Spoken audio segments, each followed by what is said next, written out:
사랑하는 성도 여러분, 오늘은 어버이 주일이자 미국에서는 마더스 데이로 섬기는 날입니다.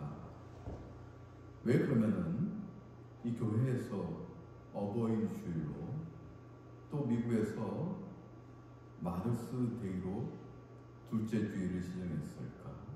우리는 성경을 통해서 그러한 의미를 알아보고 이 어버이 주일을 통해서 우리가 어떻게 하나님과 신앙 아래에서 관계를 맺을까를 알아보도록 하겠습니다. 오늘 말씀을 보게 되면은 이제 예수님께서 사역의 중심지인 갈릴리를 잠깐 떠나서 그 지중해 해안에 있는 두로 지방으로 재충전을 위해서 나아가십니다. 이 갈릴리 지역에서 사역을 하시다가 점점 고조되는 유대인들의 핍박을 피해서 주님께서 좀 쉬시고 재충전하기 위해서 갈릴리 지역을 떠나신 거예요. 그래서 두로와 시돈 지방이라고 오늘 성경 21절 본문 말씀에서 나오는데 그 두로 지역으로 갔습니다. 두로와 시돈은 바로 같이 연결되어 있는 인근 지역이기 때문에 두로 지역으로 먼저 나아가신 것입니다.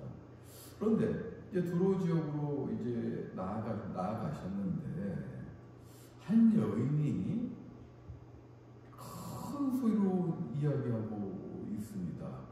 큰 소리를 질러서 뭐라고 얘기하냐면은 주 다윗의 자손이여 나를 불쌍히 여기소서. 이 여인은 그냥 소곤거린 것도 아니고 큰 소리를 질러서 주 다윗의 자손이여 나를 불쌍히 여기소서 라고 절규하며 외친 것이에요. 그 당시에 이 여성은 외간 남성에게 접근하기가 쉽지가 않습니다. 2000년 전에 말붙이기도 쉽지 않은 그 시절에 이 여인은 어떠한 절박함이 있었길래 지금 주님과 멀리 떨어진 곳에서 외치고 있는 거예요. 그 이 여인은 어떠한 절박함이 지금 있을까요? 오늘 본문 말씀을 보게 되니까 그 여인의 딸이 추악하게 귀신 들려 있습니다. 이 여인은 그 절박한 마음으로 딸을 낫게 하기 위해서 주님 앞에 나온 것이에요. 오늘 본문 말씀에 평행 말씀이 마가복음 7장 24절부터 30절 말씀을 보게 되면은 이 여인의 출신지는 수로보니게라고 기록되어 있습니다. 수로라는 뜻은 시리아라는 뜻이고 보니게는 그 페르키아를 얘기합니다. 지금 마가는 리비아의 보니게 지역이 있어요. 그것과 구별하기 위해서 그 수로, 즉 시리아 땅에 있는 보니게, 즉 페니키아 지역 출신이라고 자세하게 기록하고 있습니다. 오늘 본문은 가나안 여인이라고 지금 나와 있지만 가나안 여인이지만은 더 정확하게 기록되어 있습니다. 수로보니게 출신의 이 여인은 지금 흉악하게 귀신 들려서 고생하고 있는 자신의 딸을 위해서 주님 앞에 나온 것이에요. 그러면 왜 주님 앞에 나왔을까? 다시 평행 본문인 마가복음 7장 24절부터 30절로 돌아가게 되면은 지금 예수님의 소문을 듣고서 나왔다고 기록되어 있습니다. 그러면 예수님의 소문이 무엇입니까? 누가복음 6장 17절에 보게 되면은 예수께서 그들과 함께 내려오사 평지에 서시니 그 제자의 많은 무리와 예수의 말씀도 듣고 병 고침을 받으려고 유대 사방과 예루살렘과 두로와 시돈의 해안으로부터 온 많은 백성도 있더라. 예수님께서 말씀만 가르치신 것이 아니라 병자와 귀신 들린 자를 회복시키기 위해서 많은 치유 사역을 하신 것을 볼 수가 있는데, 그런데 두로와 시돈 지방의 사람들도 그때 그 현장에 있었던 거예요. 그러므로 두로와 시돈 각각 그곳에 가깝게 있었던 그 보니게 지역에도 예수님의 소문이 다 들렸던 거예요. 예수라는 사람이, 유대 땅에 있는 예수라는 사람이 놀라운 치유 능력을 발휘하여서 많은 사람들이 낫고 귀신 들린 자가 회복되었더라. 나는 이 소문을 듣고 지금 가나안 여인이 나온 것이에요. 왜요? 여러분도 아시다시피, 다시 중복되지만 다시 말씀드리자면, 자신의 딸이 귀신 들려가지고 육적인 질병도 있고, 그리고 행동으로 문제가 있고, 도덕적으로 문제가 있고, 그리고 자신도 힘들지만 남에게 나쁜 것을 행함으로 인해서 지금 사회적으로도 악하다는 소문이 돌았을 거 아니에요. 추측이 가능하지 않습니까? 귀신 들리면 질적으로도, 육적으로도 문제가 있지만 도덕적으로, 정신적으로 문제가 있어서 자신뿐만 아니라 남에게도 해야 하지 않습니까? 나쁜 행동을 하지 않습니까? 우리 추측할 수 있는 것이죠. 이 여인은 그럼으로 인해서 자신의 딸을 살리기 위해서 많은 일을 하였을 것이에요. 물론 그 당시에 선민이었던 이스라엘 민족 출신이 아닌 이방 여인으로서, 가나안 여인으로서 자신들이 섬겼던 그 신에게 가서 경배도 하면서 낫기를 원했을 것이고, 각종 우상 숭배도 하였을 것이고, 민간요법도 하였을 거예요. 의사라는 사람 다 쫓아다녔을 것입니다. 그럼에도 불구하고 그 여인의 딸은 낫지를 않았어요. 그런데 그 병자와 귀신 들린 자를 치유했던 예수라는 지금 이 사람이 두로 지방에 왔다는 그 소식을 듣고, 그 인근에 있던 그 보니게에 살던 이 여인이 그 소식을, 소문을 듣고 나온 거예요. 철박한 거예요. 딸을 살리고자 하는 헌신적인 사람이고, 내가 남성이지만은 다가가지 못하고, 주 다윗의 자손이여 나를 불쌍히 여기소서. 내 딸이 귀신 들려서 이렇게 고통받는데 내가 그것으로 인해서 어미인 나까지 힘들고 살 수가 없습니다. 너무 고통스럽습니다. 그러므로 나를 불쌍히 여기시옵소서. 철박하지만 딸을 향한 그 헌신이 이러한 용기로 나타나고 있다는 거예요.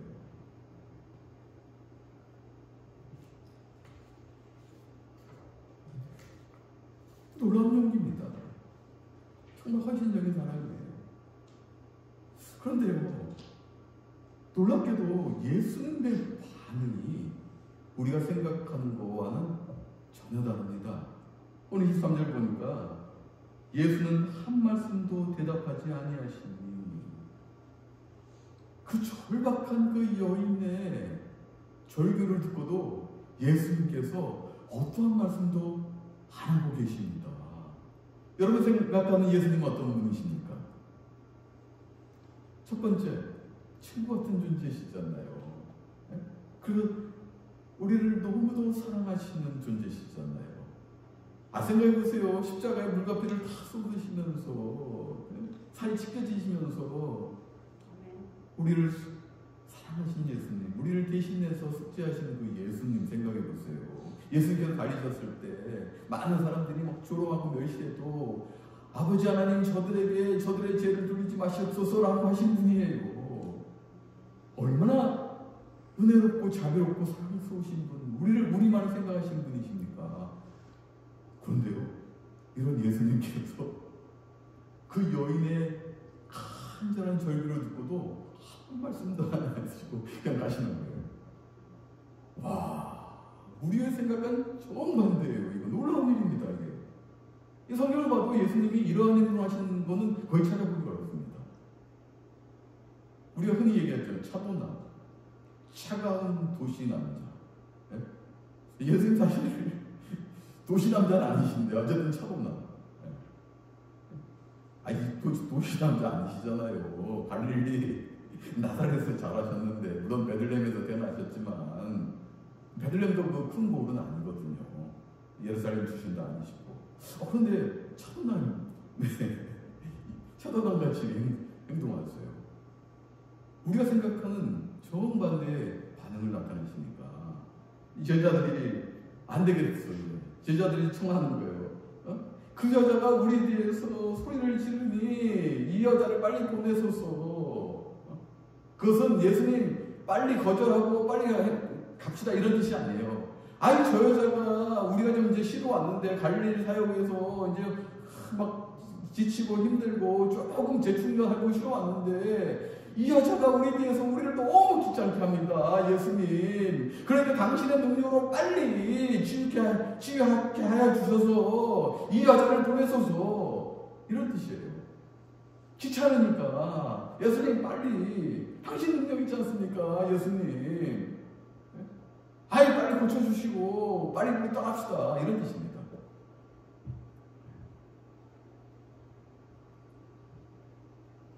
그런데도 주님의 반응이 어떻게 나타나요? 오늘 26절 보니까 자녀의 떡을 취하여 개들에게 던짐이 마땅하지 아니하니라. 사랑하는 성도 여러분, 여러분들이 이 말씀 들은다면 어떤 반응을 일으키시겠습니까? 정말 간절해서 절박한 심정으로 어떤 대상에게 나갔는데 그 대상이 자녀의 떡을 취하여 개들에게 던짐이 마땅하지 아니하니라.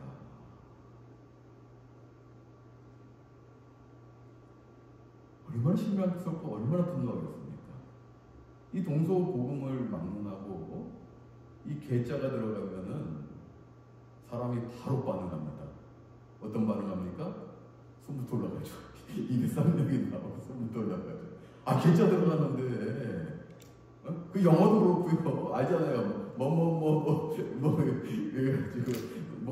빛이 나오잖아요. 네? 한국욕도 그렇고요. 예수님께서 말씀하시는 거예요. 25절 말씀을 보게 되면 이스라엘 집에 잃어버린 양 외에는 다른 데로 보내심을 받지 아니하였노라 말씀하시면서 이렇게 부가적으로 또 말씀하시는 거예요. 예수님께서 엄청난 차별을 하고 계신 것입니다. 내가 이 땅에 온 것은 이스라엘 집에 잃어버린 어린 양을 구원하기 위해서 온 것이지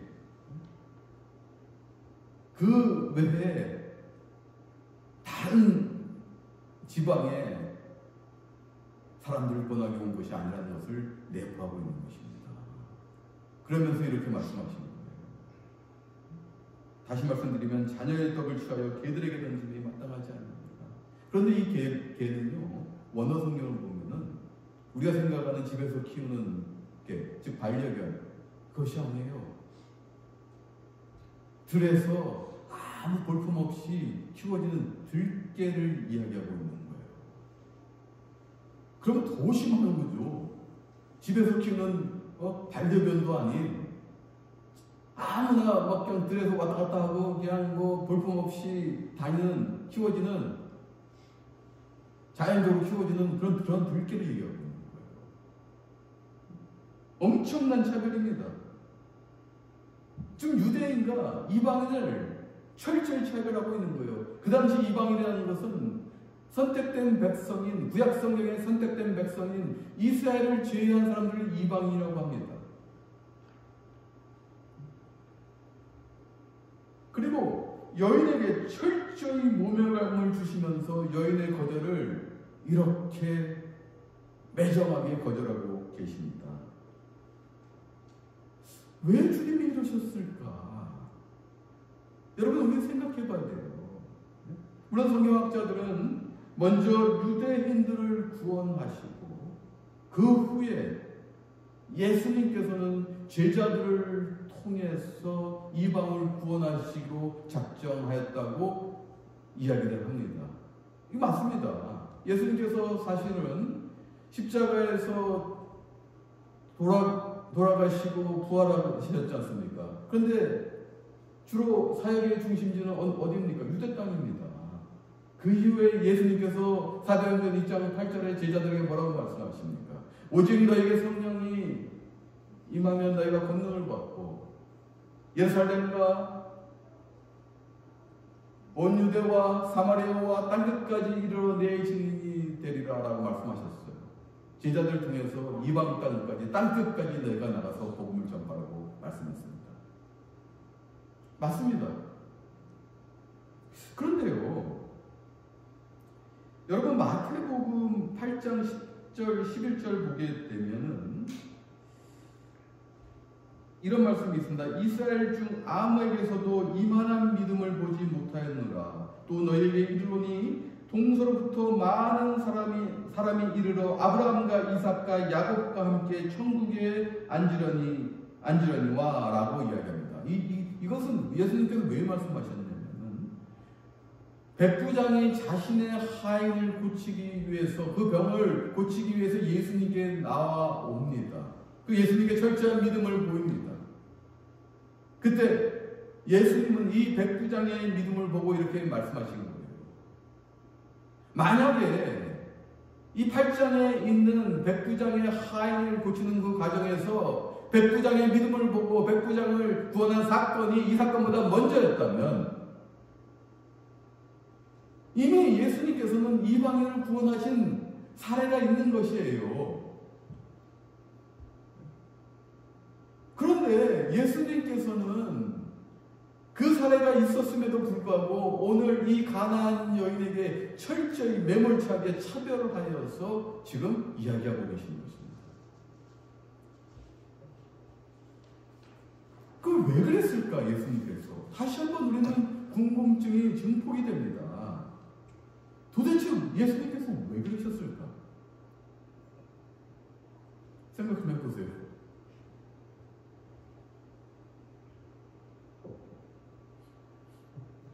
저는 이 말씀을 보면서 약점을 터치하시는 예수님 딱 생각이 나요. 여러분 27절 보면 자녀는 유대인이고 개들은 이방인입니다. 그래서 직접적으로 이 여인의 약점을 터치하시면서 이 여인의 반응을 보고 계십니다. 생각해보세요. 이 여인은 어떤 심정이었을까요? 여러분들이 가난한 여인이었다면 어떤 심정이었을까요?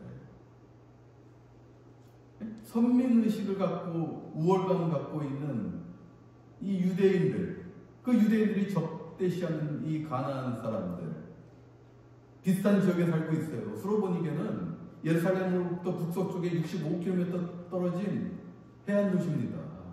그 멀지 않은 도시예요.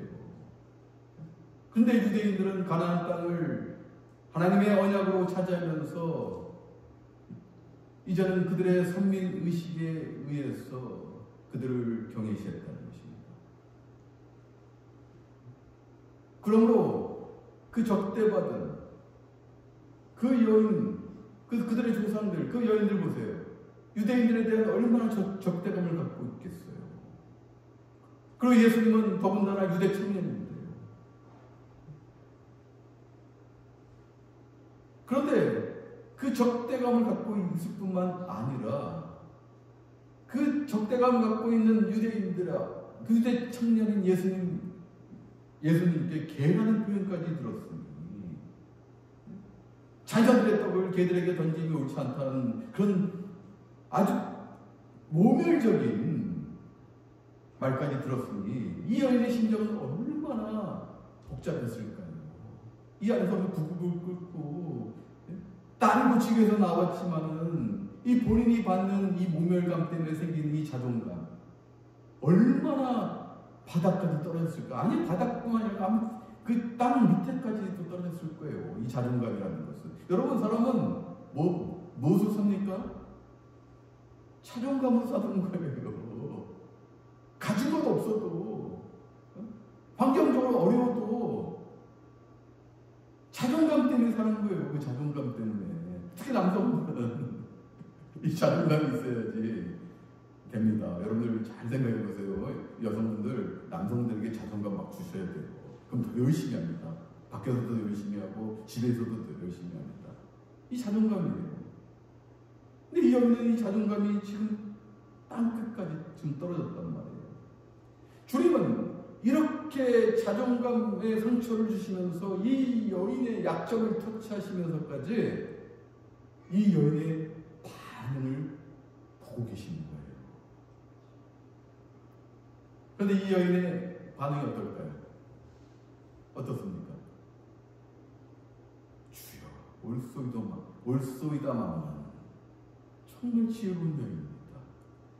본인의 감정이 지금 복잡하고 자존감이 지금 땅끝까지 떨어지고 이 모멸감 때문에 견딜 수 없는 그 상황에서도 주여, 이 주가 무슨 뜻입니까? 주는 당신은 주인이고 나는 종입니다. 주종관계에서 이 주인은 종의 생사 여탈권을 갖고 있어요. 나의 모든 것을 책임지시는 분이 당신이십니다. 생사 여탈권까지 갖고 있는 분이 당신이십니다. 다윗의 자손이라고 얘기했잖아요. 다윗의 자손은 무엇입니까? 구약성경에서 오실 메시아를 의미하지 않습니까? 유대인보다 나아요. 예수님이 지금 오신 메시아인데도 믿지 않는 그 유대인들보다 더 나은 믿음으로 지금 주 앞에 나와서 엎드려 경배하고 절하며 주여 당신이 올소이다 라고 먼저 얘기합니다. 이 여인의 헌신 따를 낳는 현실적인 사람이 주 앞에 자신을 내려놓고 겸손히 믿음으로 나아가고 있습니다. 놀라운 일입니다. 제가 이 목회자 후보생 때 이제 목사고시도 봅니다만은 인터뷰를 봅니다. 근데 인터뷰가 굉장히 괴로워요. 1시간까지는 보는데 이제 인터뷰 목사고시를 담당하는 이제 인터뷰어들이 다 앉아 있어요. 질문을 하는데 이미 제가 섬기는 교회 담임 목사님부터 제 정보를 다 이미 습득을 합니다. 그런 다음에 약점을 골라가지고 계속 질문합니다. 그 고통스럽습니다. 시험보다 더 고통스럽습니다. 그리고 그 후에 내 후배 목회자 후보생들도 그 인터뷰를 하고 나서 나한테 얘기합니다. 목사님 무슨 교단이 이래요? 아니 어떻게 은혜롭게 인터뷰를 해야 되는데 엄청나게 자기 약점을 공격하며 모멸감을 주는데 도저히 못 참겠습니다. 그래서 싸운 분도 계시대요. 근데 왜 그랬을까요? 일부러 그런 거예요. 이 사람이 목회자가 될 수 있는 자질이 되는가 안 되는가. 목회를 하면서 많은 그러한 손가락질과 멸시와 조롱으로부터 이 사람이 어떠한 모습을 보이는가, 어떠한 헌신적인 모습과 겸손과 인내와 그리고 믿음을 보이는가, 이런 것들을 보기 위해서 한다는 거예요. 나중에 제가 알았습니다. 선배 목사님 인터뷰, 선배 목사님 그 얘기 들어서 일부러 그런다는 겁니다. 오늘 마찬가지로 예수님께서도 지금 반응을 보시는 거예요. 이 여인의 반응을 보면서 이 여인이 어떤 반응으로 지금 나에게 나올 것인가. 그런데 이 여인은 주여 올소이다, 당신이 다 올소이다. 그럼에도 불구하고 개들도 제 주인의 상에서 떨어지는 부스러기를 먹나이다. 부스러기라도 좋으니까 그 은혜라도 내 딸을 위해서 베풀어 주시옵소서. 제가 불쌍해 보이지 않으십니까? 내가 당신에게 믿음을 보입니다. 주여. 놀라운 믿음이에요. 딸에 대한 헌신적인 사랑이 겸손과 지혜로 그리고 주님을 향한 믿음으로 나타나고 있는 거예요. 승화되고 있는 거예요. 그럴 때 주님이 뭐라고 얘기하십니까? 오늘 말씀에 여자여 너의 믿음이 크도다. 이 원어 성경 보면은요, 오라고 주님께서 감탄하십니다. 이게 지금 생략이 되는데요. 오 이런 뜻이에요. 오 여자여 너희 믿음이 크도다. 너의 소원대로 되리라. 너의 믿음대로 되리라. 너의 딸을 향한 헌신적인 사랑. 그리고 겸손히 이 지혜롭게 나에 대한 믿음으로 승화되면서 이제 모든 것이 너의 믿음대로 이루어졌도다. 주님께서 선포하고 계십니다. 찬송 여러분, 이 여인의 이 사랑, 이 헌신적인 이 사랑은 결국 부스라기 그 은혜라도 주님께 구했는데, 믿음으로 나아갔는데, 주님은 부스라기 그 떡을 주신 것이 아니라, 떡에 부스라기를 주신 것이 아니라 온전한 떡으로 이 여인에게 주시고, 그 여인을 구원할 뿐만 아니라 그 딸의 어려움까지도 다 해결하시는 놀라운 사랑의 주님이십니다. 한 가지 어버이날을 맞이해서 또 마더스데이를 맞이해서 한 가지 이야기를 여러분과 나누고 오늘 말씀을 마치겠습니다. 마음을 열어주는 101가지 이야기라는 책이 있습니다. 이 책을 보면 존 웨인 슐레터라는 사람이 자신의 어머니에 대한 이야기를 했습니다. 그의 어머니는 세상을 떠나기 전 자기 병상에 모여든 자녀들에게 아주 흥미로운 유언을 남겼습니다. 죽음 앞의 고통 중에도 어머니는 의식을 차려 이렇게 자녀들에게 말했습니다. 내 사랑하는 자녀들아, 내가 죽은 다음에 내 무덤에는 어떠한 꽃도 가져오지 말아라. 왜냐하면 나는 무덤에 없을 테니까. 나는 육체를 떠나면 곧장 유럽으로 갈 예정이다. 너희 아빠가 밤낮 유럽에 데려간다고 약속만 했다가 한 번도 가보지 못했잖니. 그때 어머니의 임종 앞에 심통한 마음으로 있던 자녀들은 묻지 않을 수가 없었습니다. 약속하면 꼭 지키십시오. 유럽 데려가십시오. 어머니는 다시 자녀들을 바라보시며 내일 아침에 다시 만나자라고 말하며 눈을 감았다고 합니다. 이런 어머니의 모습, 바로 지식 있는 어머니라는 표현보다 지혜로운 어머니라는 표현이 적절한 것입니다. 떠나가면서도 자녀들에게 이런 아름다운 모습을 남길 수 있었던 어머니의 지혜가 정말 아름답습니다. 그 어머니는 돌아가시면서 또 하나의 작은 메모를 남겼습니다. 그 메모에는 유언 같은 시가 기록되었는데 그 시가 더 감동스럽습니다. 제가 읽어보겠습니다. 내가 죽은 후에 나 때문에 울고 싶다면 사랑하는 아이들아, 너희 곁에 있는 형제들을 위하여 울어다오. 너희의 두 팔을 들어 나를 껴안고 싶거든 내게 주고 싶은 바를 너의 형제들에게 베풀어다오. 아이들아, 나를 만나고 싶거든 내가 알았던 그리고 내가 사랑했던 사람들 속에서 나를 찾아다오. 너희가 어미 없이 살 수 없다고 느끼거든 나로 하여금 너희의 눈, 너희의 마음, 너희의 친절한 행동 속에 살게 해다오. 사랑은 죽지 않는 것. 그러므로 나를 대신해 내 사랑을 너희 이웃들에게 베풀어다오. 사랑하는 여러분, 오늘은 어버이 주일입니다. 여러분들은 부모와 자녀 간의 관계를 통해서 하나님과 여러분의 관계를 유추해야 됩니다. 느껴야 됩니다. 여러분의 부모, 또 오늘 마더스데이를 맞이해서 어머니가 자녀를 키운다는 것, 부모가 자녀를 양육한다는 것은 헌신적인 거예요. 저도 한 아이를 키워보니까 알겠어요. 부모의 사랑은요, 그냥 사랑이 아니에요. 헌신적인 사랑입니다. 뭘 기대하지 않아요. 그냥 다 내주는 거예요. 내 모든 것을 내주는 거예요. 내 것을 아끼지 않는 거예요. 내 것을 생각하는 것이 아니에요. 제가 키워보니까 이제 알겠어요. 아이를 18년을 키워보니까 이제 알겠어요. 부모의 사랑은 정말 헌신적인 사랑이구나. 정상적인 부모라면 물불을 가지지 않는 자신의 모든 것을 태워서 헌신적으로 자녀를 키우는 거. 이거 제가 느끼게 됐대요. 그런데요, 여러분 생각해 보세요. 그런 부모를 주신 그 하나님의 사랑은 어떨까요? 그 십자가에서 나타났잖아요. 그 하나님의 사랑은 바로 그 십자가에서 주님께서 살 지키시고 피를 흘리시면서 우리를 사랑하셨잖아요. 당신의 모든 것을 다 내주시고 돌아가셨잖아요. 이것이 하나님의 사랑이에요. 그 하나님께서 뭐라고 말씀하셨어요?